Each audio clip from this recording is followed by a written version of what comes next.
Assalamualaikum warahmatullahi wabarakatuh. Waalaikumsalam. Bismillahirrahmanirrahim. Wa yassir li amri wa hlul 'uqdatam min lisani yafqahu qawli. Subhanaka la ilma lana illa ma 'allamtana innaka antal alimul hakim.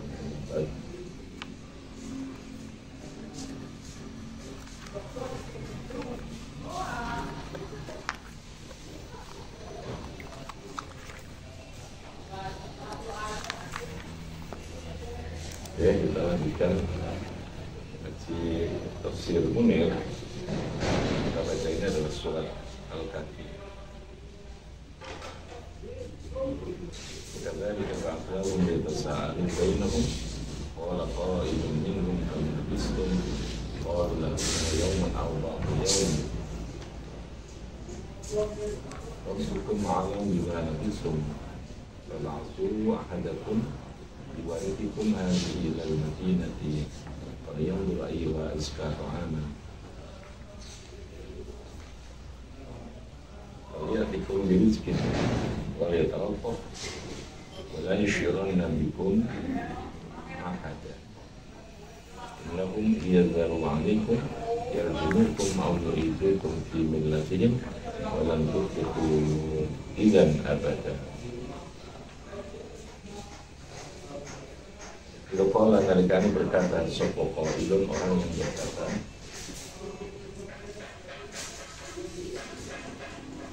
menurun saking Ashabul Kahfi kamu labistum kamu ikut berapa lama labistum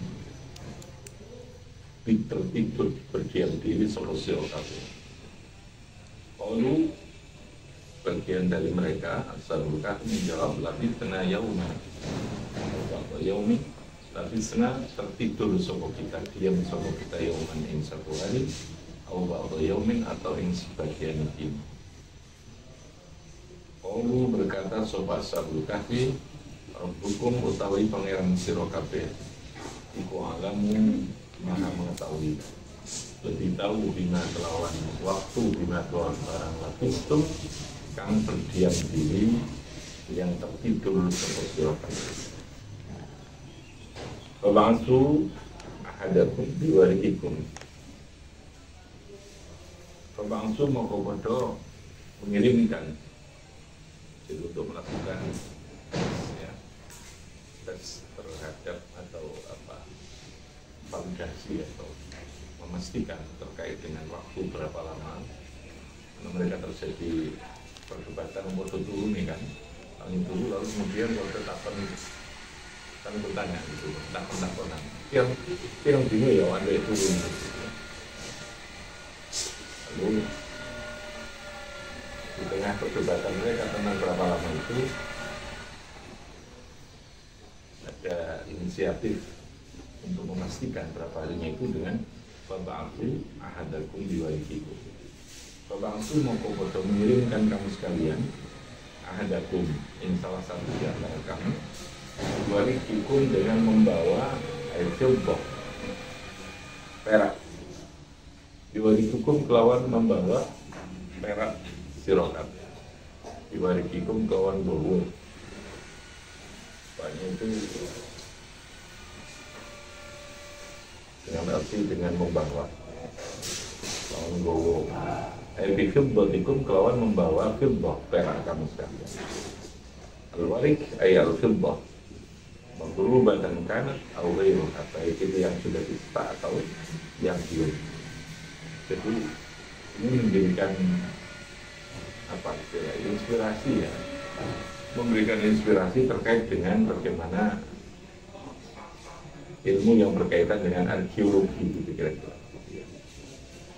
Ini berkaitan dengan benda-benda masa lalu ya, arkeologi. Bagaimana melacak terhadap usia atau tahun dari suatu benda itu. Jadi ayat ini bersifat informatif, menceritakan terkait dengan kasus tidurnya Ashabul Kahfi, peristiwa lah, bukan saja peristiwa Ashabul Kahfi, tapi di dalamnya penuh dengan inspirasi sains, inspirasi ilmiah. Apa itu diantaranya tadi ini menyangkut tentang validasi, kepastian, memastikan terkait dengan sebuah masa yang menyangkut tentang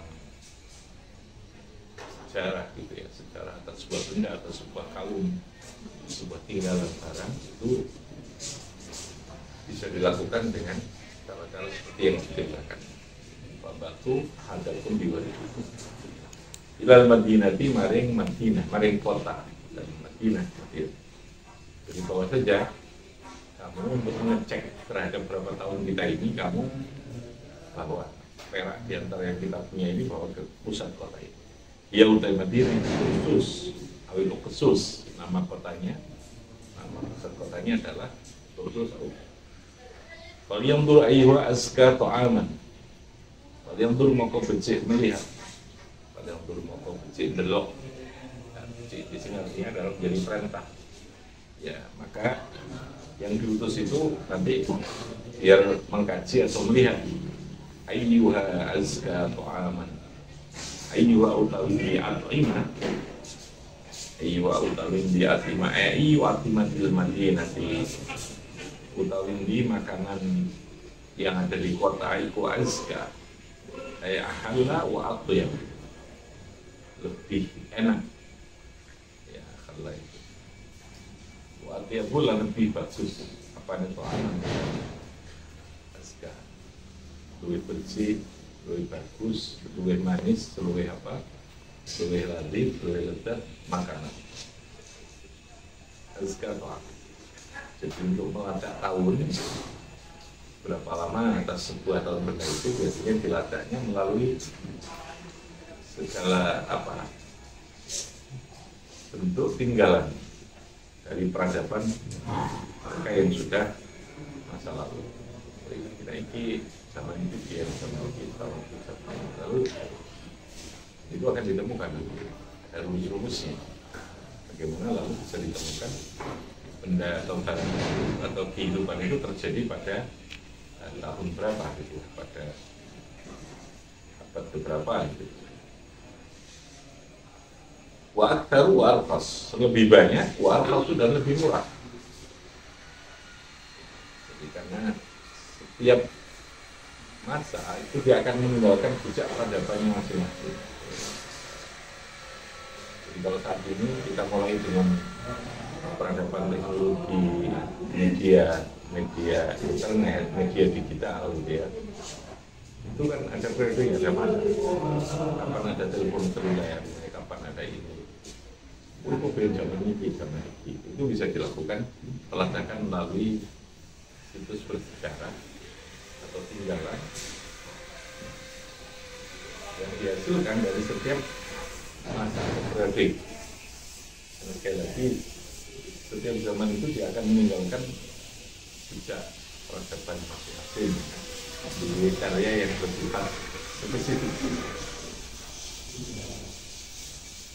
Jadi kita kursi saja, namanya perabotan rumah saja kan. Saya tentang kok itu dia zaman Pondo dia, itu zaman Jepang. Itu zamannya sudah zaman pra ada penjajahan. Pasti mengalami satu perkembangan, perubahan.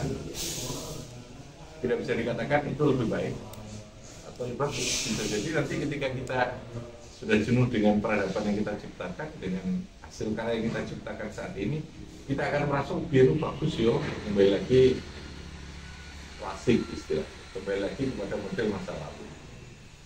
Jadi sekali lagi karena manusia itu watak dasarnya itu dia tidak diam, dia tidak mandek ya. Manusia itu ada dinamika karena dia punya kemampuan berpikir, kemampuan menciptakan, membuat satu budaya gitu ya. Maka disitulah terjadi adanya perubahan-perubahan. Ya misalnya ya hidup itu sesungguhnya adalah perubahan itu. Di masing-masing zaman ada jejak, bukti-bukti atas perubahan. yang dihasilkan dari setiap masa. Maksudnya inspirasinya dari sini, gitu, dari kayak gini. Kalau yang pun aywa azkato aman, jadi meneliti tentang makanan, yang meneliti tentang semua hasil yang menyangkut tentang peradaban tadi, hasil budaya yang diciptakan. Wa keluar fasul dan lebih murah. Wal yatarattaf. Yang diyakini lafaz ini adalah ya kalimat yang ada di pasbun tengahnya Al-Quran. Wal yatarattaf. Wal yatakallaf al-lutfu fil muamalah. Wal yatarattaf lan becik lembut, becik melakukan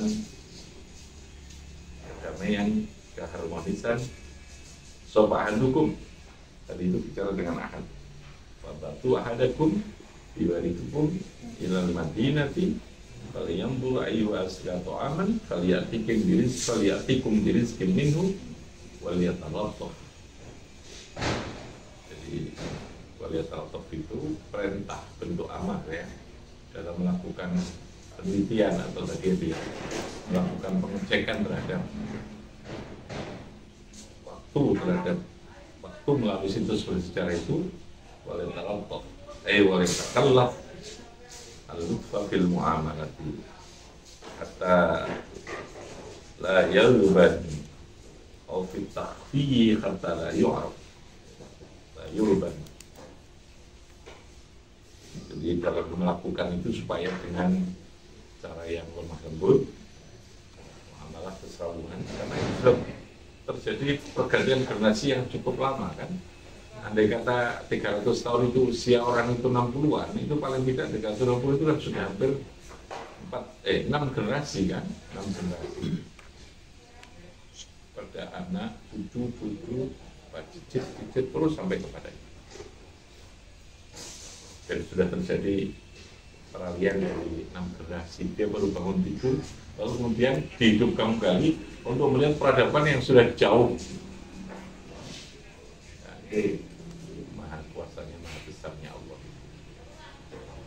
Sekali lagi itu memastikan kepada kita bahwa Allah tidak terikat oleh hukum sebab akibat, tidak terikat oleh hukum. Yang terikat itu adalah alam semesta ini. Allah bisa menciptakan segala hal di luar apa yang sudah terjadi secara berulang-ulang dalam kehidupan. Yang berlaku ulang-ulang itu namanya apa? Sunnatullah. Apa namanya? Sunnatullah. Orang umur ya sudah tahun dia hidup kembali. Orang ya bisa hidup dengan makan, dengan ini dan seterusnya. Tapi dua hukum itu bisa saja terjadi pengecualian, kalau boleh dikatakan pengecualian atau penyimpangan yang dikehendaki oleh Allah terhadap hukum yang berlaku pada umumnya, gitu ya, pada umumnya. Saya katakan semut itu dalam hukum logika manusia tidak bisa berbicara, dia tidak punya bahasa. Tapi ketika Allah menghendaki pada Nabi Sulaiman bisa melakukan dialog dengan semut sebelum bicara. Artinya apa tadi? Bahwa Gusti Allah tidak terikat oleh hukum sebab akibat. Tidak bisa menciptakan sesuatu di luar biasa. Sebab akibat itu kan hukum yang menjadikan terjadi sesuatu secara berulang-ulang, dan kita menyebutnya namanya kebiasaan, adat kebiasaan. Dan itu yang menjadi rumus kehidupan gitu. Tapi rumus ini tetap ada mustasnayat gitu. Tetap ada pengecualian. Semua rumus itu pasti ada pengecualian. Meskipun hanya 5%, 2% gitu. Untuk memastikan, meyakinkan bahwa Allah tidak terikat. Sebab akibat itu merupakan pilihan, bukan keharusan. Bukan pilihan.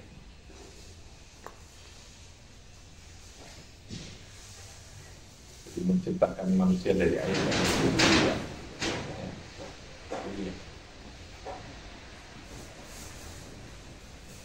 Bagi Allah tidak ada ada sesuatu yang sulit, tidak sulit, yang besar atau yang kecil, yang lain tidak ada. Sama.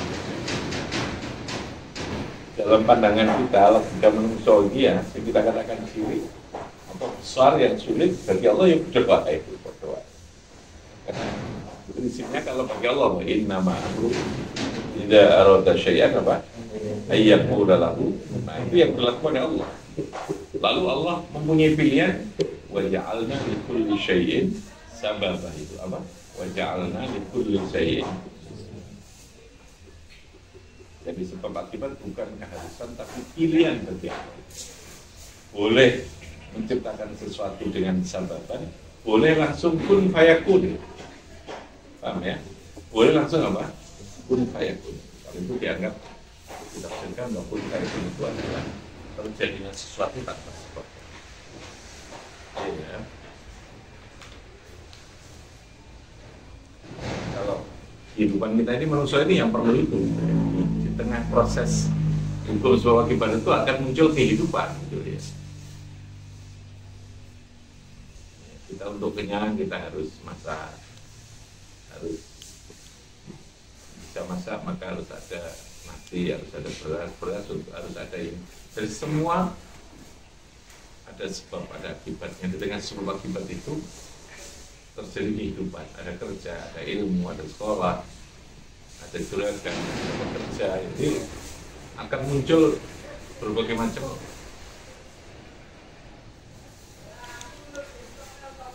lapisan struktur kehidupan, ya. Muncul berbagai macam sains, muncul berbagai macam kajian keilmuan dari situ. Memunculkan, menunjukkan strata lapisan-lapisan dalam kehidupan bermasyarakat dari sebab akibat. Makanya kehidupan malaikat itu tidak memerlukan adanya proses sebab akibat seperti yang terjadi pada manusia. Mereka tidak perlu makan, dia tidak perlu cari makanan, tidak perlu nandur tebu, tidak perlu nandur padi, tidak perlu nandur jagung, tidak perlu cari kompor gitu. Dan dia tidak punya itu. Ilmu langsung dikasih Gusti Allah secara langsung, sehingga tidak perlu ada sekolah, tidak perlu ada ini. Malaikat tidak tidur, sehingga tidak perlu bingung cari tempat tidur, ya. Tidak bingung kepanasan dan sebagainya. Kehidupannya lalu menjadi selesai, saya katakan final, jadi sudah. Tapi kalau saya ini tidak, untuk mendapatkan sesuatu ada proses. Proses itu ada sekian macam perangkat yang dibutuhkan, ada kehidupan gitu ya. Jadi sehingga orang akan macam-macam mendapatkan kehidupan. Itu maksudnya begitu. Nah, itulah yang disebut. Nah, Ashabul Kahfi ini cerita yang menggabungkan dua aspek tadi. Ada proses yang sifatnya rasional berdasarkan sunnatullah, ada proses yang di luar rasionalitas. Itu yang dimaksudkan. Oke. Walai syirat Nabi supaya tidak diketahui, kamu harus waliyat talatof dengan kelemah lembutan. Wala yushranna bikum ahada, jangan sampai ada yang mengenali. Wala yushranna atau merosot, atau sampai orang sing ngonangi bikum kan sira kabeh ahadan seseorang. Wala yaf'alanna ma yu'addi ila syu'ur, jangan melakukan sesuatu yang menjadikan mereka curiga terhadap kita. Manusia yang sudah berbeda generasi, berapa generasi lagi? Bisa 6 generasi. Aneh kan? Kita saja menganggap kita itu aneh kok, padahal masih baru-baru. Makanya cara makannya, cara berbicara gitu ya. Orang dulu itu kalau makan kan nggak pernah sampai terlalu serius di peco gitu. Dia sambil jalan gitu. Saya main dulu, saya itu nggak pernah makan kayak kita yang harus ada meja makan, terus tempat makan. Makanya ini sambil lalu sambil apa? Sambil jalan ngopain sembarang itu kita. Banyak masak, gitu. Makan di kayak gitu. Sekarang kan terlalu serius orang makan. Jadinya bermasalah. Mamnya kayak air gitu. Contoh itu ya budaya, belum lagi budaya apa yang dihasilkan dari produk apa saja, termasuk bikin rumah, termasuk apa.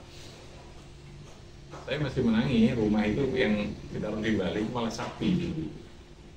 Desa itu ya, karena simbol apa, kekayaan dan status sosial itu di urusan persaktian itu. Di sapi kalau di depan balik, ya sudah. Kalau ada, ya dulu kan nggak perlu pikir tamu, mengelola tamu kayak gini. Orang kan sederhana, pengelola dewi dan seterusnya. Itu contoh ya. Terjadi geser. Nah, ketika kita saja dengan mbah kita hidupnya wakai tingkat foto ini ya, terus menghendaki yang baik, hidup panjang lalu kemudian dari misalnya ini kan pasti akan menjadi budaya, akan terjadi satu bisa apalah banyak budaya perbedaan, keterkejutan, kontraksi sosial, ya itu. Maka lalu di sini katakan wala talaffuh wala yusyuruna bikum ahada, karena kamu sudah berada dalam alam yang berbeda dengan mereka yang kami sekarang hidup ini, maka wala yusyuruna bikum ahada, jangan menimbulkan guncangan secara sosial, jangan menimbulkan kontraksi budaya, keterkejutan, tapi lakukanlah wala talaffuh dengan cara yang penuh dengan kelemahan kita agar supaya tetap bisa menyambung kehidupan yang berjarak begitu lama secara oke, kira begitu untuk manfaat bahkan bifamfa'na bibarakati wa bilal husna birahmatihim amitana bihi tariqatihim Allahumma salli ala Muhammad